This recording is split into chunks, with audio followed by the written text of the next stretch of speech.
The answer is yes.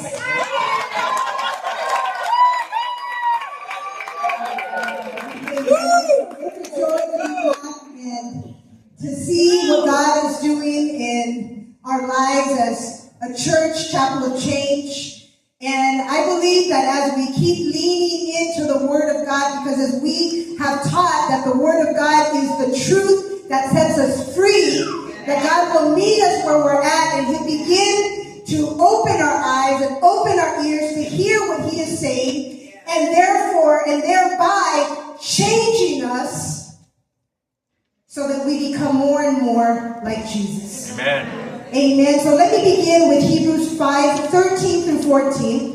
And it says that for everyone who lives on milk is still an infant, inexperienced in the message of righteousness.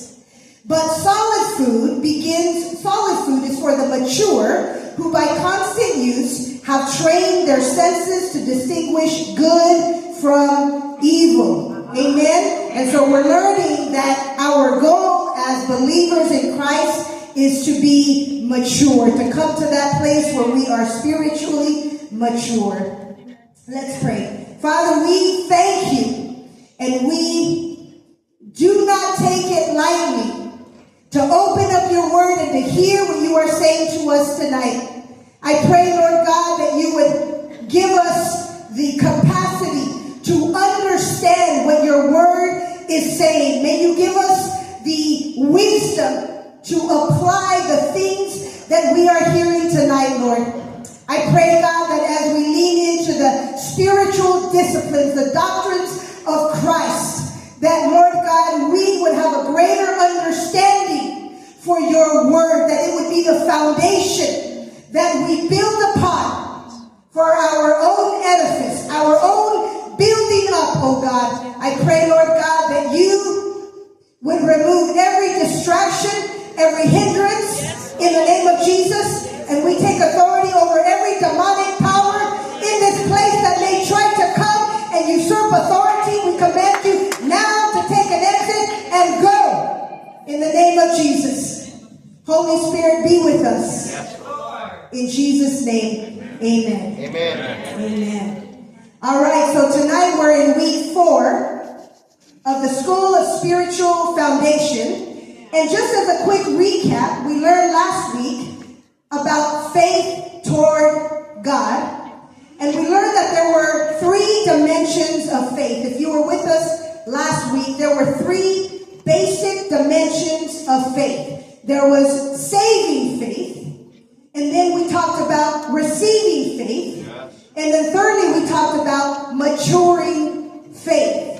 And that the end goal is to have the type of faith that produces a good testimony. Amen? Yes. A good testimony before God. And so when we learn that God desires our faith to become genuine so that we can develop this spiritual maturity, that we would become more interested in the spiritual things that God has to offer above and beyond the earthly things. So although we pray to receive things, it's better to become like Jesus. Right. And so that's what faith does in the life of a believer. And so now in the name of Jesus, may God give you eyes to see. May God give you ears to hear. And may God give you power to walk according to His word. In Jesus' name. Amen. So our foundational passage is found in Hebrews chapter 6, verses 1 through 2. If we can put that back up on the slide. Let's read this, beginning in verse 1. If you have your Bibles, I encourage you to open up your Bible and just practice leaning in by going to that chapter, going to that book, and following along with me if you can. All right, so verse 1 in the New King James Version, it says, "Therefore, leading the discussion of the elementary principles of Christ, let us go on to perfection," that means mature, "not laying again the foundation of repentance from dead works and of faith toward God, of the doctrine of baptisms and of laying on of hands, of resurrection of the dead, and of eternal judgment. So tonight, we'll be looking at the third principle of Christ, the doctrine of baptisms. Now, I had every intention of tackling two, which was the laying on of hands. But I would do no justice to it if I just tacked it on to the end and went through a bullet point list. Although the notes are ready, I'm going to go ahead, and it's a very short message. I'm going to do it when we do our last week. We'll just go a little bit longer on our last week of the School of Spiritual Foundation. Is that all right? Yes. All right. So, the doctrine of baptisms. Now, notice that the word baptisms is plural. Tonight, we're going to mainly be discussing the baptisms that apply to us as Christians today. But to give us depth of meaning, I want to look at an Old Testament example where we find a type of baptism that took place that is referenced in 1 Corinthians chapter 10, verse 1 and 2. And this is Apostle Paul speaking. He says, "For I do not want you to be ignorant, my brothers and sisters, of the fact that our ancestors were all under the cloud and that they all passed through the sea. They were all baptized into Moses in the cloud and in the sea." Then he goes on to say a few verses later that these were patterns and examples for us who would follow. And so Apostle Paul is saying in Corinthians that every Israelite in the Exodus, which you find in chapter 14, it's the second book in the Bible, that they passed through two experiences. The first was that they were baptized in the cloud, which represented God's presence. It was his direction, his divine protection and guidance as he was leading them through out of Egypt. Which leads me to the second experience, and that is that they were baptized in the sea. The crossing of the Red Sea symbolized their deliverance from Egypt, that is, their old way of life, and now the beginning of a new life. Now, why do I mention it?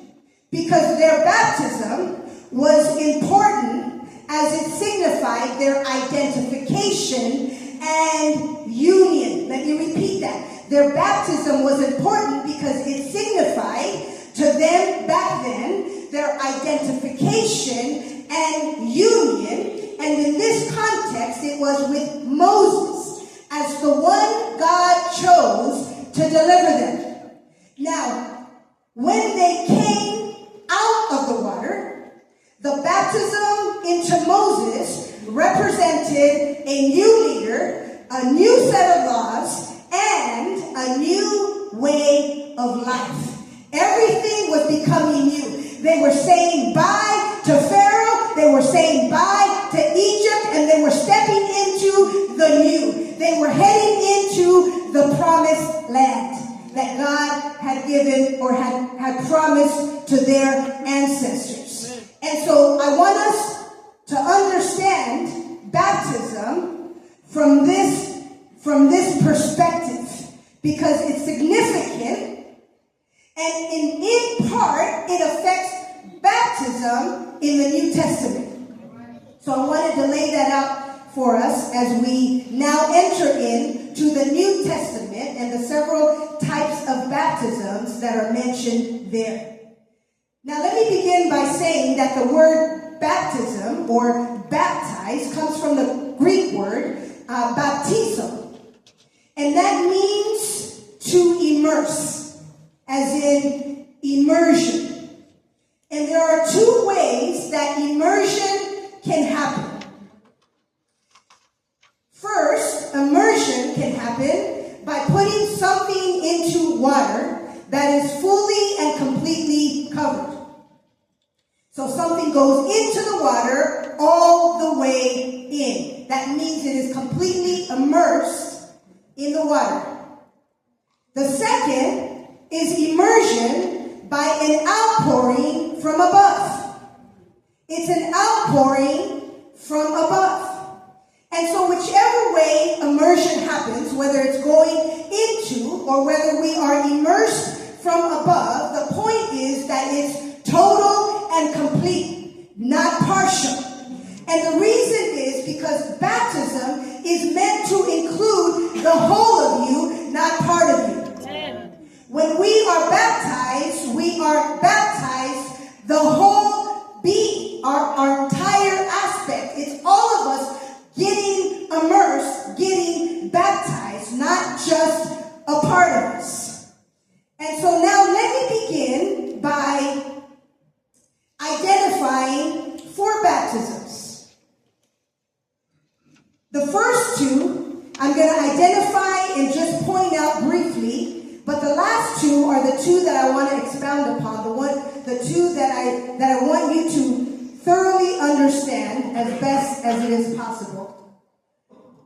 And so the first baptism is the baptism of John. Now this was referred to as the baptism of repentance. Many of you are probably familiar with this. It was John's baptism, and we find this in Mark 1, verse 4.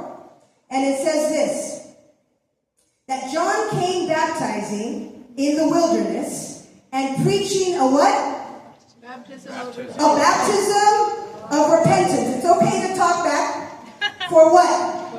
For the remission of sins. John's baptism was an act of preparing the hearts of the people for the long-awaited Messiah, which was Jesus Christ. But his baptism was limited, and it was only for a season. It was only for then, up until Jesus came. So I want you to understand, although it was significant, it was limited, and it was only for a season. That was the baptism of repentance by John. Now the second baptism I want to touch on briefly is the baptism into the body of Christ. Now this type of baptism is synonymous with the salvation experience. This happens when we repent from our sins and believe in the Lord Jesus, that he died for our sins, that he was buried, and that he was resurrected. When we look at 1 Corinthians chapter 12 in verse 13, it says that for by one Spirit we were all baptized into one body. Whether Jews or Greeks, whether slaves or free, we have all been made to drink into one Spirit. And Ephesians 4 verse 4 through 6 further elaborates this, and it says that there is one body and one Spirit, just as you were called in one hope of your calling. Verse 5, one Lord, one faith, one baptism, one God and Father of all, who is above all and through all and in you all. And so baptism into the body of Christ is referring to baptism that occurs at the moment of salvation. This is baptism into the body of Christ.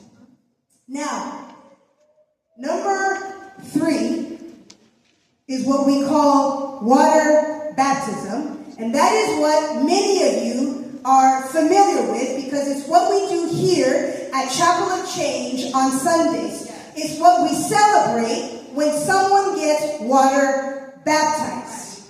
Now, water baptism is only for believers. I want you to understand that. Water baptism does not save us. It's only for believers, meaning that the requirement is that you are already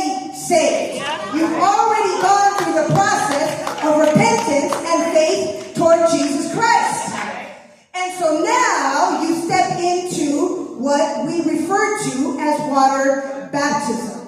Now, when we are baptized in water, what we are doing is we are publicly identifying with Jesus, with his death, with his burial, and with his resurrection. That is what we are doing. It's a public declaration of our faith.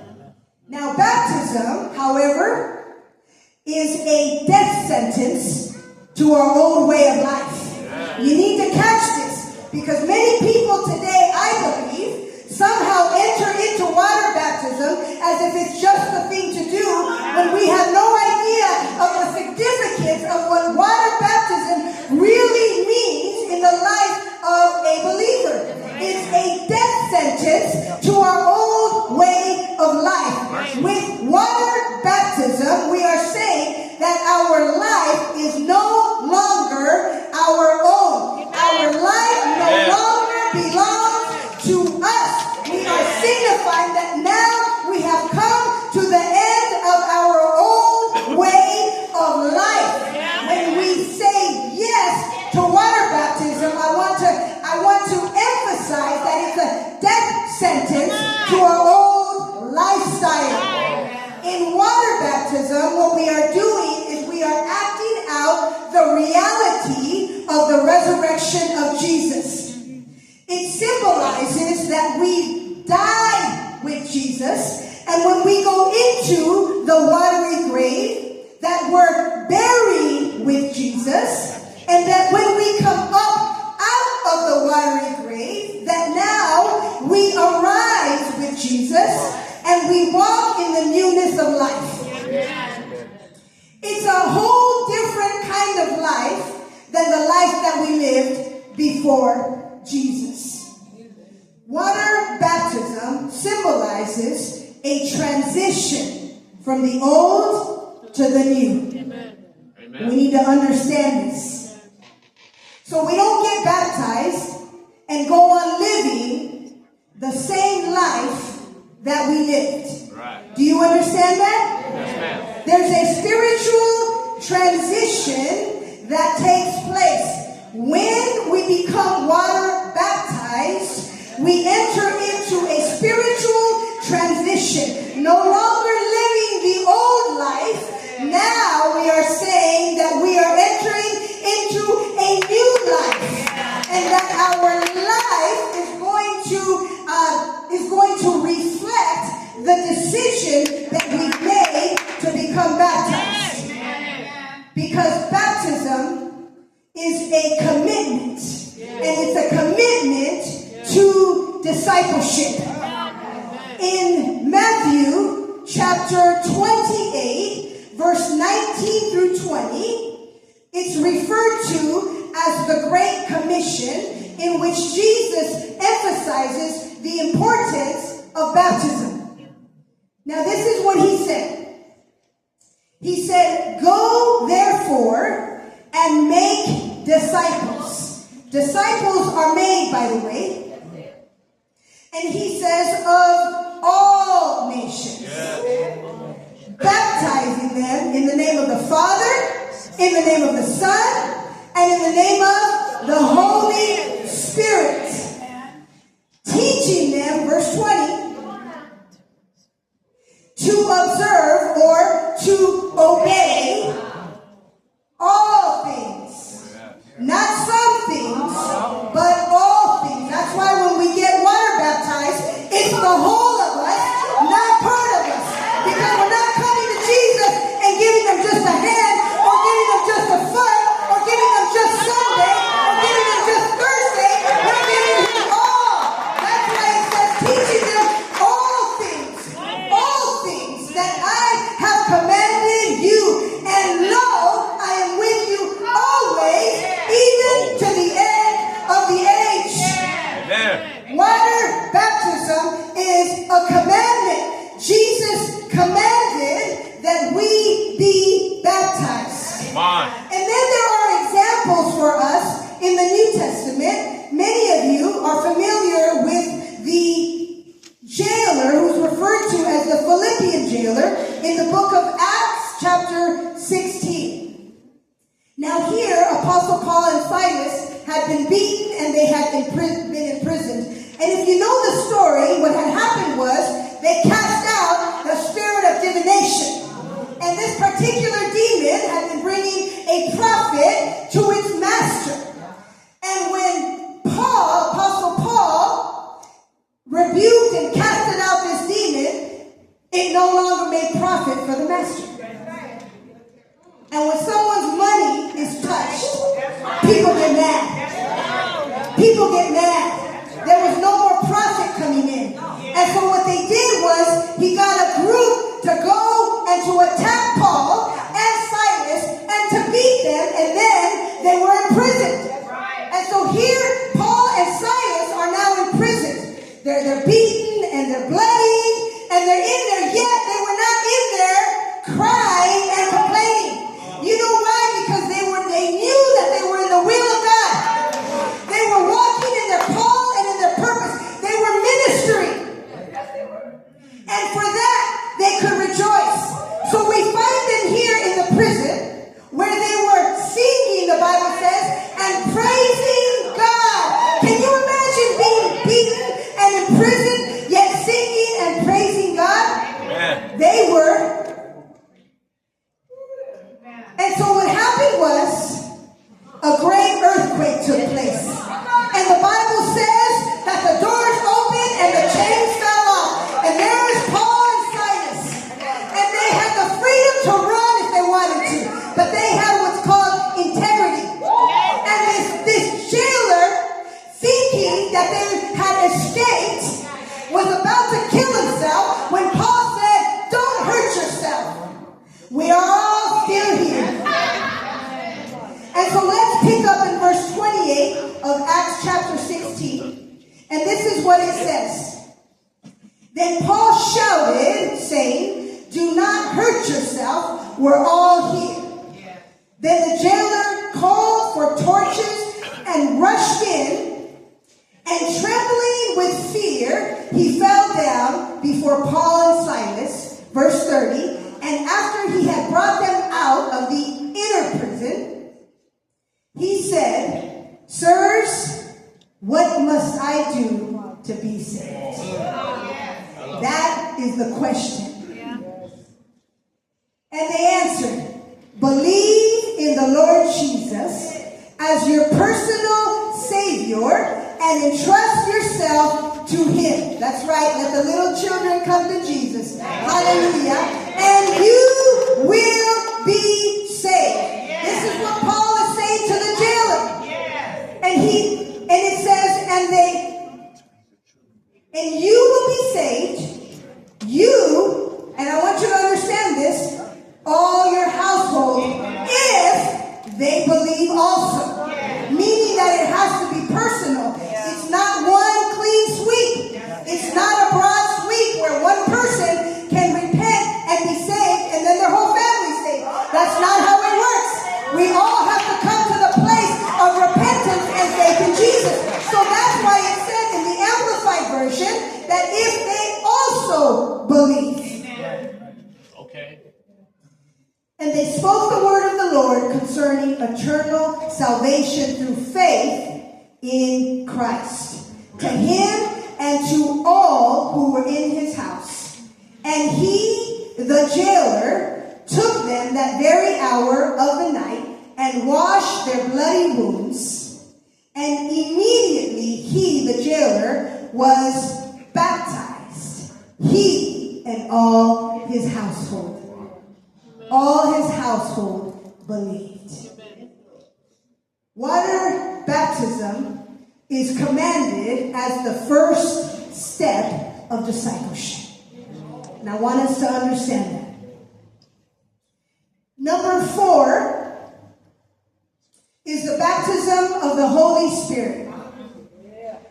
In Matthew chapter 3 verse 11, John was saying, "Indeed, I baptize you with water unto repentance." Remember, we talked about that as the first repentance, or as the first baptism. He says, "I baptize you with water unto repentance, but he who is coming," what? "After me me is mightier than I, whose sandal I am not worthy to carry. And then it says, he will baptize you with what? With the Holy Spirit and fire. Notice that Jesus is the one who baptizes with the Holy Spirit. And these were his last words to his disciples before his ascension. And he says in Acts chapter 1, verse 4 through 5, and then to 8, he says, it reads, and being assembled together with them, he commanded them not to depart from Jerusalem, but to wait for the promise of the Father, which, he said, you have heard from me, for John truly baptized with what? With water, but you shall be baptized with what? With the Holy Spirit, not many days from now. And then in verse 8, he says, but you shall receive what? Power when the Holy Spirit has come upon you, and you shall be what? Witnesses to me in Jerusalem, in all Judea and Samaria, and to what? All the ends of the earth. So when Pentecost had come, the Bible says in Acts 2 verse 4, that they, meaning these disciples, were all filled with the Holy Spirit and began to speak with other tongues, as the Spirit gave them utterance. I want us to see this three-part experience that took place. And then I want to get into the purpose for baptism by the Holy Spirit. So this was a baptism, meaning an immersion from above by the Holy Spirit. It was complete immersion. And then I want us to realize that it was each individual that was personally filled with the Holy Spirit, meaning everybody in that room, not just the disciples that were present when Jesus spoke to them, but all that were there on the day of Pentecost. The Bible says that they were all. Does it say all or does it say some? It says all, that they were all filled with what? With the Holy Spirit. And then they all what? They all began to speak with other tongues as the Spirit gave them utterance. So I want us to see these aspects of the experience. There was the immersion from above, and then there was the individual baptism that fell upon every single individual.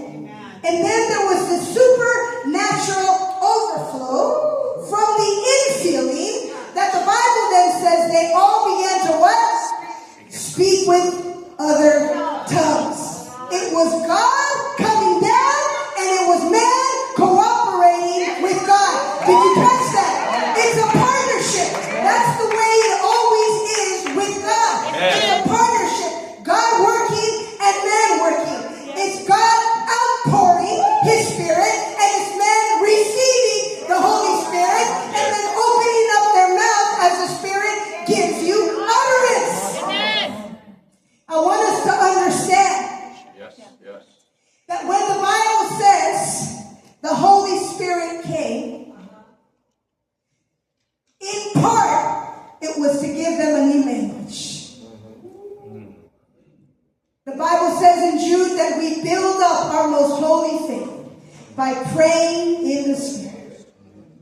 And today, after the teaching, if you're willing, I'm going to pray a prayer that the Holy Spirit would baptize, that Jesus would baptize you with the Holy Spirit, and that you too would receive the new language. Amen. Now there's two ways to receive the baptism of the Holy Spirit. Number one, as I mentioned, he falls upon you from heaven. It's immersion from above. But number two, the baptism comes through the laying on of hands. And we find this in Acts chapter 8, verse 14 through 19. I'm going to read a few verses. It says, now when the apostles who were at Jerusalem Jerusalem heard that Samaria had received the word of God, they sent Peter and John to them, who when they had come down, prayed for them that they might what? Receive the Holy Spirit. For as yet he had fallen upon none of them. They had only been baptized in the name of the Lord Jesus. Verse 17. Then, look what happens. They laid hands on them and they received the Holy Spirit. Amen. Now we pray many times here at Chapel of Change that you would be baptized and receive the Holy Spirit. But one of the ways we often do it is by calling you to the front so that we can lay hands on you. Yes. There's a purpose for laying hands. It's biblical, it's scriptural, it's what the disciples did when new believers came into the faith. They laid hands on them and they received the Holy Spirit. Now, the purpose of receiving the Holy Spirit, according to Acts chapter 1, verse 8, is to receive supernatural power from God. Yes. Power to be a witness. The message of the gospel is supernatural. Yeah. And so the message requires supernatural power. When we go and do the work that God has called us to do, we don't do it alone. We don't do it empty. We go in the power of the Holy Spirit, and that is when we see results. Anything else is in the flesh. And so we need the power of the Holy Spirit to fulfill the assignment that God has given to each one of us. Now, Apostle Paul said in Romans 15, verse 18 through 19, he said, I will not venture to speak of anything except what Christ has accomplished through me in leading the Gentiles to obey God by what I have said and done. And verse 19, by what? By the power of signs and wonders through who? The power of the Spirit of God. So from Jerusalem all the way around to Illyricum, I have fully proclaimed the gospel of Jesus Christ. Here Apostle Paul was declaring that it is through the Spirit's power that he is able to perform signs and wonders and do the work of the ministry. And it has not changed today.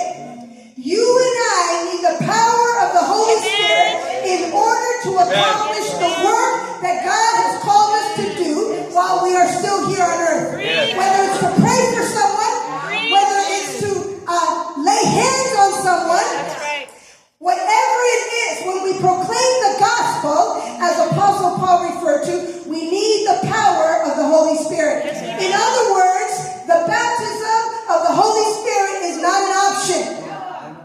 It's what we need. It empowers us to be a witness for Jesus. We need the power to do what God has called us to do. And so we must experience this power of God in our own personal life. It's individual, so that we can then be a conduit for the Holy Spirit in the life of other people. If you have not experienced what Apostle Paul refers to in his ministry, healing, signs, wonders, salvation, I would ask myself, have I been baptized in the power of the Holy Spirit? Now, in order to receive the Holy Spirit, there are two things that are required. Number one, we must ask. We have to. Yep. Right? In Luke 11, verse 9, it says, which of you fathers, if your son asks for a fish, will give him a snake instead? Or if he asks for an egg, will give him a scorpion? No. He says, if you then, though you are evil, know how to give good gifts to your children, how much more will your Father in heaven give the Holy Spirit to those who what? To those who ask him. Yeah. So the first requirement to receive the Holy Spirit is to ask him for it. Yes. You ask him for the Spirit. And then number two, you must be thirsty. We cannot overemphasize that one is filled to the degree that they hunger and thirst. Jesus says, blessed are those who hunger and thirst. Hallelujah. For those are the ones that will be what? Filled.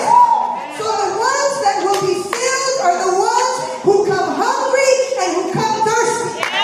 We can sit here day after day, week after week, defeated, unempowered, and living our same old life, and wondering why nothing is changing.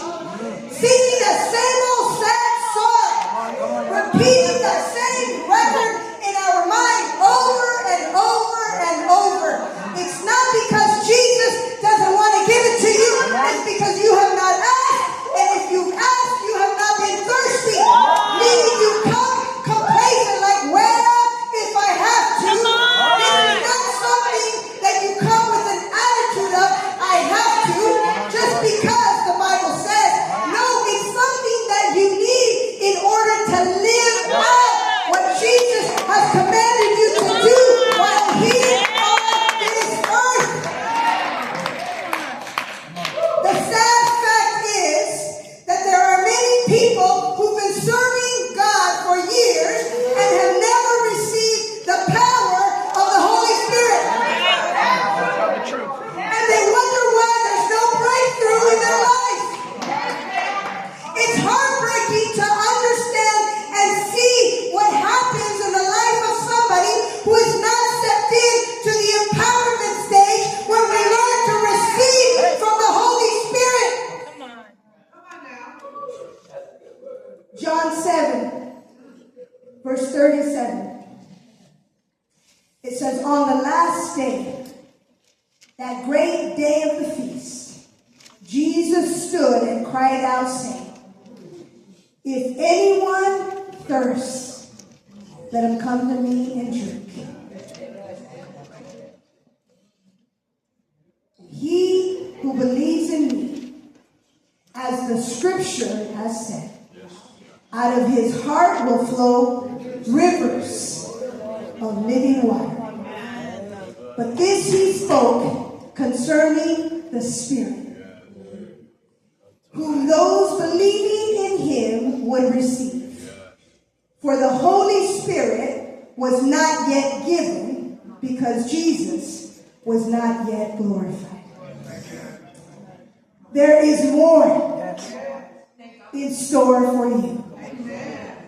The Bible says, if you ask and you thirst, you shall receive.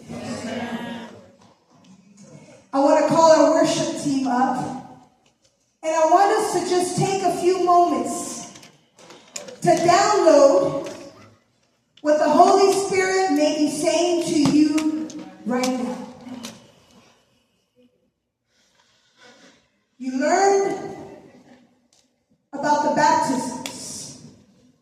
And some of you may have already, by coming week after week, learned, but have not received. I want us to have an opportunity to reflect and just in your own way ask the Lord, Lord, help me.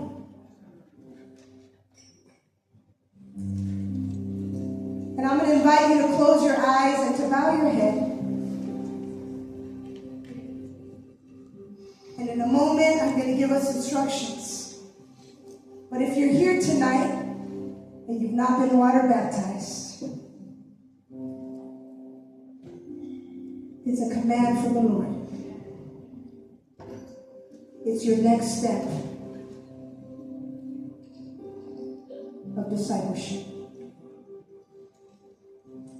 And if you've never been baptized with the Holy Spirit, we're going to give you an opportunity tonight.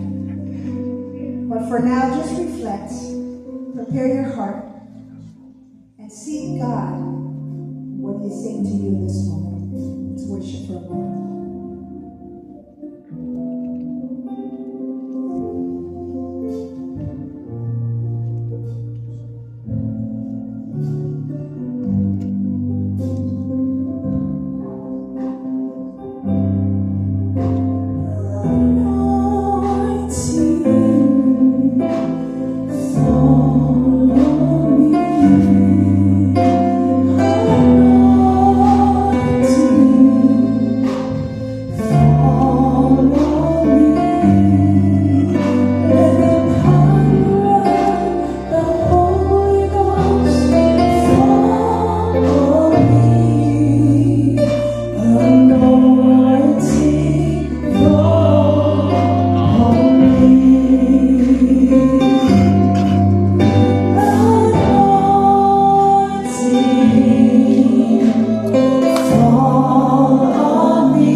give you freedom and Make your praise spirits join in us, Lord I want God. to give you Let your freedom power, right now Lord, just to the pray for power, the next couple the moments. power, Anybody here? to your power at work within my sister, my brother.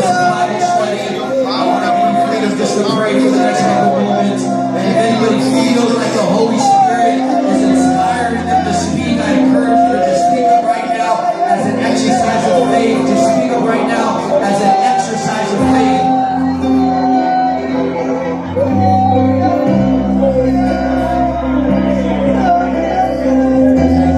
Just exercise it right now. Exercise that prayer language.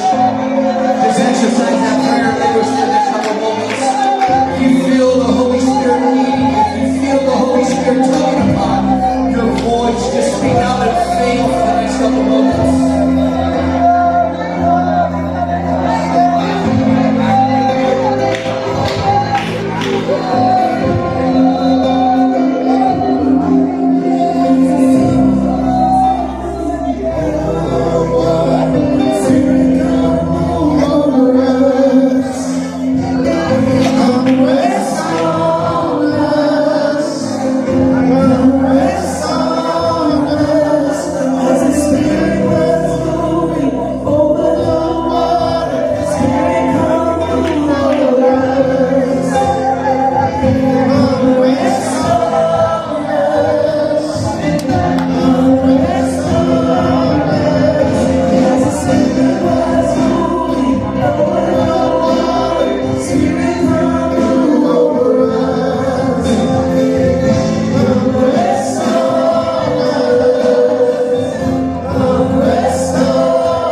Everybody in the house, we're going to just sing this chorus once or twice and seal this moment. Before you leave this altar, I want you to, after we sing this chorus, just remain standing at the altar. I have a few instructions for you, but let's seal this moment with this chorus.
Even though this is not a Bible study about speaking in tongues, maybe we'll do another Bible study and expound upon that. There's a couple basic things I want you to understand about speaking in other tongues before we release you back to your chair. Number one, praying in tongues is like any other prayer.